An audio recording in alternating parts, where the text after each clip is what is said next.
Well, I have 3 containers of brake fluid here. If you had to put one in your car, which one would you choose? Welcome to this AMSOIL Tech Tip. Well, it's pretty obvious right here. I wouldn't want this one. Yeah, this is old brake fluid. It's been in a vehicle for a while and it's kind of contaminated, but looks could be deceiving. These two here, well, they look pretty similar. So we have to understand all about brake fluid.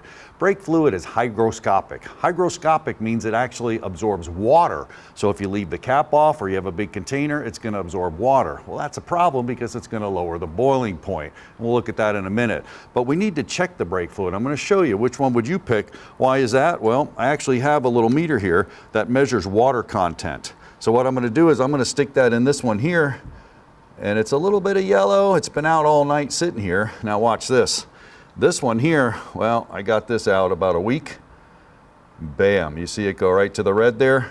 There's a ton of water content in that one. So that one's gonna boil. And when it boils, see, it makes air in the systems. Air is compressible and liquid's not. That's not a good thing. When we talk about brake fluid, we have to understand the different types. There's .3, .4, .5, and .5.1. I'll make it pretty simple for you. The higher the number, the higher the boiling point. Now, there's one exception. .3, .4, .5.1 are all glycol based. .5, well, that's silicone based. So .5's for some special applications, military vehicles, motorcycles, stuff like that. We don't use that too often, but we do use .3, .4, and .5.1. The higher the number, the higher the boiling point. Use what your manufacturer service manual calls for, but you can always supersede the number. You can go a little bit higher. For example, if my car called for .4, I could put 5.1 in it, or if it called for .3, I could put 4 in it, but I can't go backwards.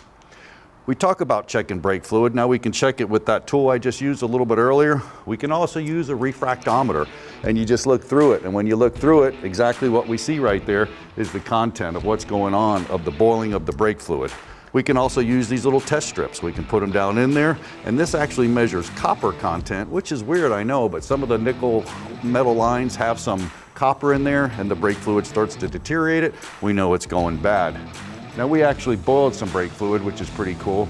You can see it right here. It's not a controlled test, but these are both .4 brake fluids, and you can see the one on the left, it's not boiling at all. The one on the right we left out overnight. You can see the color change. It boiled pretty quick. Len, AMSOIL has us covered with brake fluid as well. We do. We've got brake fluid for all of your different applications. Just, check out your owner's manual, make sure you're using what they recommend.